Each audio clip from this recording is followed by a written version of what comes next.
Welcome back to the channel. My name is Sam Burke. I'm a local real estate agent here in Snohomish County, and today I'm excited to share 5 of the biggest mistakes that I see buyers make and how to avoid them. Now, number 1 on the list is going to be starting the home buying process and even going to look at houses without having their pre-approval letter in hand. Now, the process of getting pre-approved is working with a lender to see what you qualify for as far as obtaining financing for a residential home.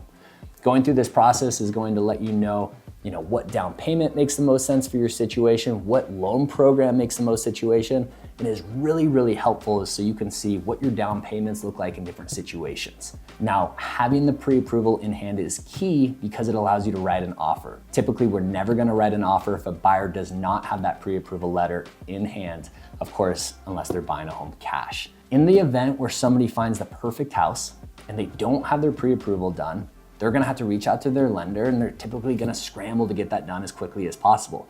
Oftentimes it takes a couple days, and so the downside is if that's a really popular house and a whole bunch of people are interested in it, sometimes you're gonna miss out on that opportunity and that home's gonna go pending before you have an opportunity to write something up. Additionally, going through the pre-approval process is so important because it's educational. It's gonna let you know all of your different situations, and if you're in a position where you don't qualify for as much as you were hoping to obtain, a great lender is going to be able to walk you through the process of what you need to do differently in order to attain that goal in the future. Now, next on the list is going to be not being prepared for closing costs.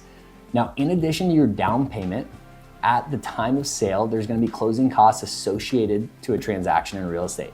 Those are going to be things like title and escrow fees, sometimes prorated property taxes or HOA fees, just to name a few. So typically we see closing costs around 2% of the sale price of the home, depending of course on the sale price and the type of property that's being sold. Now, being prepared for that expense is crucial. You never want to be in a situation where you don't know how much cash is going to be required to close, and a great lender is going to be able to break all of that down for you ahead of time. Third on the list is thinking that just prices are negotiable. Now, in residential real estate, just about everything is negotiable, from items to be repaired, furniture to stay. We can ask for houses to be painted. There's really, sky's the limit for what you can ask for. One of the things that we really love to negotiate is closing costs. We just talked about that expense, and why it's important is because that impacts the amount of cash that you have in your pocket at the end of the day.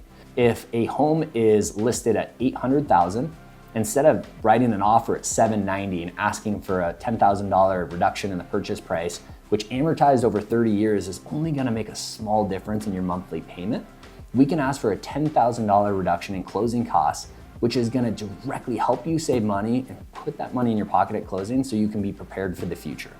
That rolls us perfectly into my 4th topic, which is being prepared for expenses post-closing.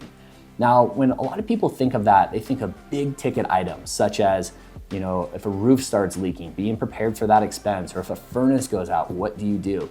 But it's also important to think about the smaller ticket items that can add up. A great example is somebody who's moving from a condo to a house on a big piece of property. They might not be prepared for the fact that they need to buy a lawnmower.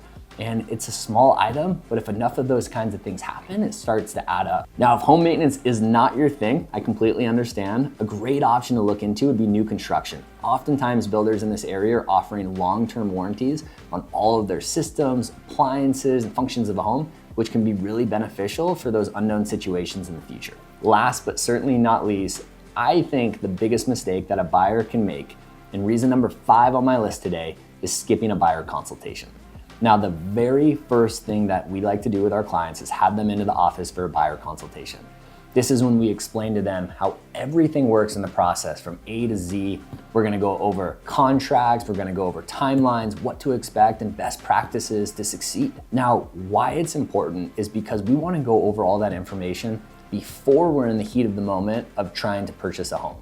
So we have seen situations before where a buyer finds a perfect house, and the offer review date is in 2 days, but we haven't connected, we haven't heard from them or anything like that. And so we're kind of scrambling to get everything done.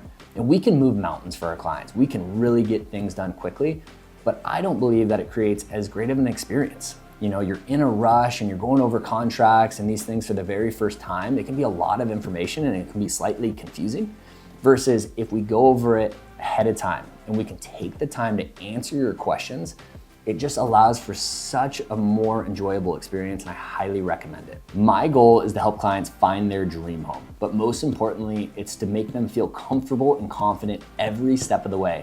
So they're not just happy at closing, but they're happy for years down the road. If you're interested in starting the buying process, feel free to reach out to me directly. I would love to schedule a consultation. My name is Sam Burke, your resource for all things Snohomish County real estate.